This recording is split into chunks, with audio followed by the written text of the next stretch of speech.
নমস্কাৰ আপোনালোক সকলোকে পুনৰবাৰ স্বাগতম নাছমাই মছজিদ বন্ধুসকল বলগতে চাওক আজি সন্ধিয়াৰ 7টা গুৰুত্বপূৰ্ণ খবৰ। প্ৰথমটো খবৰ ৰাজ্যবাসীলৈ ভাল খবৰ। শনিবাৰে সংসদত দাখিল কৰা হ'ল 2025-26 বিত্তীয় বৰ্ষৰ কেন্দ্ৰীয় বাজেট আৰু কেন্দ্ৰীয় বাজেটত অসমৰ বাবে 7টা বৃহৎ উপহাৰ আগবঢ়াইছে কেন্দ্ৰীয় চৰকাৰে। কি এই উপহাৰ চাও আহক। অসমবাসীৰ বাবে 1 ফেব্ৰুৱাৰী এক ঐতিহাসিক দিন আছিল।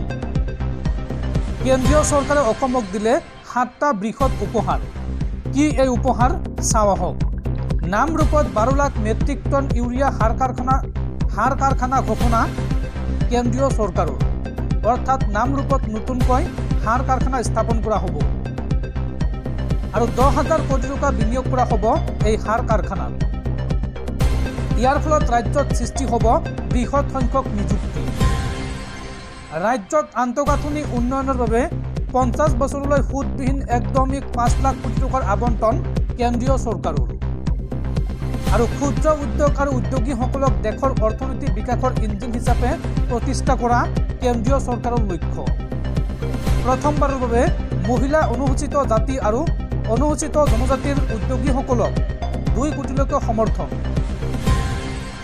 আৰু 12 লাখ টকালৈকে আয়কৰ ৰেহাই দিয়া হৈছে, অৰ্থাৎ এতিয়াৰ পৰা 12 লাখ টকালৈকে উপাৰ্জন কৰা লোকসকলে কোনো ধৰণৰ ইনকাম টেক্স দিব নালাগে। 2030 চনৰ ভিতৰত 24খন চিকিৎসা মহাবিদ্যালয় নিৰ্মাণৰ লক্ষ্য কেন্দ্ৰীয় চৰকাৰৰ। লগতে ৰাষ্ট্ৰীয় দুৰ্যোগ সাহায্য পুঁজিৰ আবণ্টন আৰু ৰাষ্ট্ৰীয় দুৰ্যোগ প্ৰশমন পুঁজি 3,102 কোটি টকালৈ বৃদ্ধি। ইয়াৰ জৰিয়তে বিকাশ আৰু উন্নয়নৰ ক্ষেত্ৰত অসমে লাভ কৰিব বিশেষ ভূমিকা।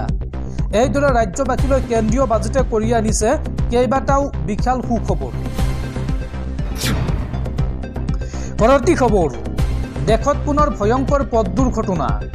এইবাৰ মহাকুম্ভ মেলাৰ পৰা উভতাৰ পথত সংঘটিত ভয়ংকৰ পথ দুৰ্ঘটনাত মৃত্যু হৈছে 5জন বিদেশী নাগৰিকৰ।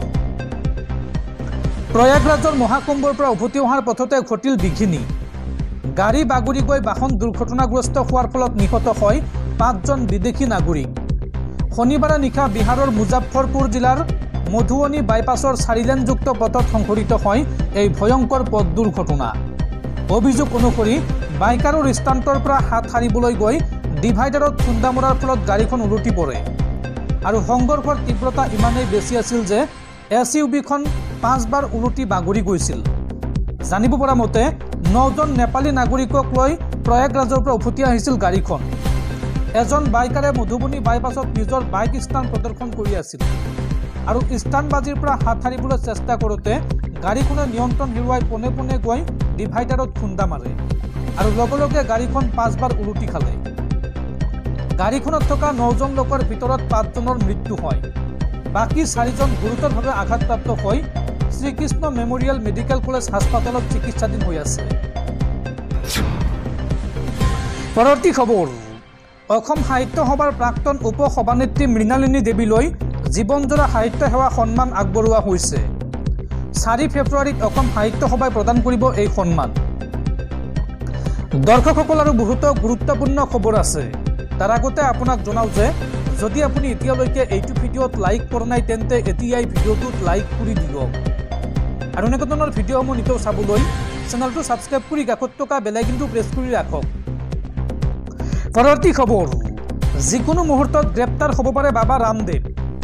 পতঞ্জলিৰ বিভ্ৰান্তিকৰ বিজ্ঞাপন আৰু এই সন্দৰ্ভত জামিনবিহীন ধাৰাত ৰামদেৱৰ বিৰুদ্ধে জাৰি গ্ৰেপ্তাৰী পৰোৱানা। এইবাৰ বিপদত পৰিছে বাবা ৰামদেৱ। বিভ্ৰান্তিকৰ বিজ্ঞাপনৰ গোচৰত বিপদত পৰিছে যোগগুৰু ৰামদেৱ আৰু তেওঁৰ সহযোগী আচাৰ্য বালকৃষ্ণ। কেৰালাৰ এখন আদালতে দুয়োৰৰ বিৰুদ্ধে জামিনবিহীন গ্ৰেপ্তাৰী পৰোৱানা জাৰি কৰিছে বা এই জাৰি কৰাৰ নিৰ্দেশ দিছে কেৰালাৰ এখন বিশেষ আদালতে। পতঞ্জলি ঔষধৰ বিজ্ঞাপনত বিভ্ৰান্তি বিয়পাই দিয়াৰ অভিযোগত কেৰালাৰ পালাক্কাড আদালতত গোচৰ চলি আছে। পালাক্কাডৰ আদালতে ৰামদেৱ আৰু বালকৃষ্ণক তেওঁলোকৰ বিৰুদ্ধে ৰুজু কৰা অপৰাধমূলক গোচৰত 1 ফেব্ৰুৱাৰীত আদালতৰ সন্মুখত হাজিৰ হ'বলৈ নিৰ্দেশ দিছে, কিন্তু দুয়োৰে কোনোৱেই আদালতত উপস্থিত নহ'ল আৰু ইয়াৰ পিছতে আদালতে দুয়োৰৰ বিৰুদ্ধে জামিনবিহীন গ্ৰেপ্তাৰী পৰোৱানা জাৰি কৰে।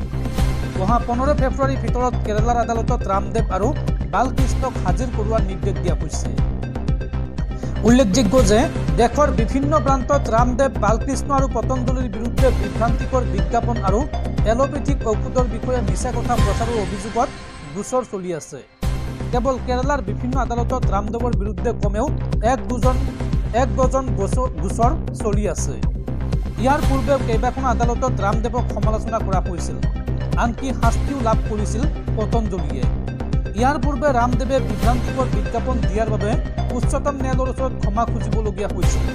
আনকি উচ্চতম ন্যায়ালয়ৰ নিৰ্দেশৰ পিছতে পতঞ্জলিয়ে মুঠ ৬৭খন কাকতত বিভিন্ন ভাষাত জাননী প্ৰকাশ কৰি ক্ষমা খুজিবলগীয়া হৈছিল আৰু ইয়াৰ বাবে মুঠ ১০ লাখ টকা খৰচ হৈছিল। পৰৱৰ্তী খবৰ, ৰাজ্যজুৰি সৰস্বতী পূজাৰ উৎসাহৰ মাজতে এইবাৰ অসম বিশ্ববিদ্যালয়ত সংঘটিত হৈছে ভয়ংকৰ ঘটনা। এগৰাকী ১৪ বছৰীয়া নাবালিকাৰ সৈতে ভয়ংকৰ কাণ্ড কৰিলে এইগৰাকী লম্পট ফাৰুক আহমেদে। আৰু জঘন্য কাণ্ড কৰাৰ পিছতে বৰ্তমান পলাই আছে লম্পট ফাৰুক। আৰু ইতিমধ্যে বিশ্ববিদ্যালয় কৰ্তৃপক্ষই চাকৰিৰ পৰা নিলম্বন কৰিছে এইগৰাকী লম্পট ফাৰুকক। শিলচৰৰ অসম বিশ্ববিদ্যালয়ত ফাৰুক আহমেদৰ জঘন্য কাণ্ড। এগৰাকী নাবালিকাক যৌন নিৰ্যাতনৰ অভিযোগ ফাৰুকৰ বিৰুদ্ধে। আত্মীয়ৰ সৈতে অসম বিশ্ববিদ্যালয়লৈ গৈছিল নাবালিকাগৰাকী আৰু ১৪ বছৰীয়া নাবালিকাক আইন বিভাগত থৈ ওলাই গৈছিল আত্মীয়। তেনে সময়তে নাবালিকাগৰাকীক ফুচুলাই নি অপকৰ্ম ফাৰুক আহমেদৰ। ঘটনা সন্দৰ্ভত আৰক্ষী চকীত এজাহাৰ দাখিল নাবালিকাৰ পৰিয়ালৰ। নাবালিকাৰ সৈতে অপকৰ্ম কৰা ফাৰুক আহমেদ সম্প্ৰতি পলাতক অৱস্থাত আছে। ইফালে এই গুৰুতৰ অভিযোগৰ পিছতে ফাৰুকক চাকৰিৰ পৰা নিলম্বন বিশ্ববিদ্যালয় কৰ্তৃপক্ষৰ। পৰৱৰ্তী খবৰ, মাটি-বাৰী কাম কাজক লৈ ডাঙৰ খবৰ। ১৫ ফেব্ৰুৱাৰীলৈকে কৰিব পাৰিব মিছন বসুন্ধৰাত আবেদন আৰু এইবাৰ ৮টাকৈ ডাঙৰ সুবিধা লাভ কৰিব মিছন বসুন্ধৰাত। এই সন্দৰ্ভত বৃহৎ ঘোষণা অসম চৰকাৰৰ। মাটি-বাৰী কাম কাজক লৈ আহি গ'ল ডাঙৰ খবৰ। ১৫ ফেব্ৰুৱাৰীলৈকে বৃদ্ধি কৰা হৈছে মিছন বসুন্ধৰাত আবেদনৰ সময়সীমা আৰু এইবাৰ ৮টাকৈ ডাঙৰ সুবিধা লাভ কৰিব মিছন বসুন্ধৰাত। কি সুবিধা লাভ কৰিব চাওঁ আহক। ১ নম্বৰ, প্ৰতিটো অনুষ্ঠান প্ৰতিষ্ঠানে ডিজিটেল প্ৰক্ৰিয়াৰে লাভ কৰিব ভূমিৰ বন্দোবস্তি। ২ নম্বৰ, মিছন বসুন্ধৰা 2.0ত স্থগিত ৰখা আবেদন পুনৰ পৰীক্ষা কৰা হ'ব। ৩ নম্বৰ, নগৰ আৰু কাষৰীয়া অঞ্চলত ৰেহাই প্ৰিমিয়াম হাৰত ১ চনীয়া পট্টাৰ ম্যাদীকৰণ কৰা হ'ব। ৪ নম্বৰ, নগৰ অঞ্চল হিচাপে ঘোষিত এলেকাত দখলী স্বত্ব থকা ৰাইজক মালিকী স্বত্ব প্ৰদান কৰা হ'ব। ৫ নম্বৰ, বন্দোবস্তি নোহোৱা পূৰ্বৰ ভূদান গ্ৰামদান ভূমিৰ বন্দোবস্ত প্ৰদান কৰা হ'ব। ৬ নম্বৰ, প্ৰসাৰিত ৰূপত ভূমিৰ শ্ৰেণী পৰিৱৰ্তন কৰা হ'ব। ৭ নম্বৰ, চাহ অনুদান গ্ৰাণ ভূমিৰ পট্টাৰ শ্ৰেণী পৰিৱৰ্তন ক্ৰমে পট্টা বিতৰণ কৰা হ'ব। আৰু ৮ নম্বৰ, স্বমিত্ৰ আঁচনিৰ অধীনত জৰীপ নোহোৱা অনাজৰীপ গাঁৱৰ ভূমিৰ বন্দোবস্ত কৰা হ'ব। শীঘ্ৰে আপুনি আবেদন কৰক মিছন বসুন্ধৰাত। সেৱা সেতু পৰ্টেলৰ জৰিয়তে মিছন বসুন্ধৰাত গৈ কৰক আবেদন। পৰৱৰ্তী খবৰ, ৰাষ্ট্ৰপতিৰ বিষয়ে তিৰ্যক মন্তব্য কৰি এইবাৰ বিপদত কংগ্ৰেছ নেত্ৰী ছোনিয়া গান্ধী। ছোনিয়া গান্ধীৰ বিৰুদ্ধে এজাহাৰ দাখিল। সংসদত মুৰ্মুৰ ভাষণৰ পিছত ৰাষ্ট্ৰপতি দ্ৰৌপদী মুৰ্মুক পৰ্থিং বুলি উল্লেখ কৰা মন্তব্যক লৈ বিহাৰৰ আদালতত কংগ্ৰেছ নেত্ৰী ছোনিয়া গান্ধীৰ বিৰুদ্ধে এজাহাৰ দাখিল কৰা হৈছে। ছোনিয়া গান্ধীয়ে দেশৰ সৰ্বোচ্চ সাংবিধানিক পদত অধিষ্ঠিত ৰাষ্ট্ৰপতিগৰাকীক অসন্মান কৰাৰ অভিযোগ উত্থাপন কৰি মুজাফ্ফৰপুৰৰ অধিবক্তা সুধীৰ ওঝাই এই অভিযোগ দাখিল কৰে। লগতে ওঝাই ৰাহুল গান্ধী আৰু প্ৰিয়ংকা গান্ধী ভাদ্ৰাক সহ অভিযুক্ত বুলি উল্লেখ কৰি তেওঁলোকৰ বিৰুদ্ধে আইনী ব্যৱস্থা বিচাৰিছিল। প্ৰায় এক ঘণ্টা ধৰি চলি থকা সংসদৰ যৌথ অধিৱেশনৰ সময়ত মুৰ্মুৰ ভাষণৰ পাছতে এই মন্তব্য কৰে কংগ্ৰেছ নেত্ৰী ছোনিয়া গান্ধীয়ে। ছোনিয়া গান্ধীয়ে সাংবাদিকক কোৱা শুনা গৈছিল যে ৰাষ্ট্ৰপতিগৰাকী the president was getting very tired by the end, she could hardly speak, poor thing. এই মন্তব্যক ভাষণৰ সময়ত মুৰ্মুৰ সমালোচনা বুলি বহুলভাৱে ব্যাখ্যা কৰা হৈছিল।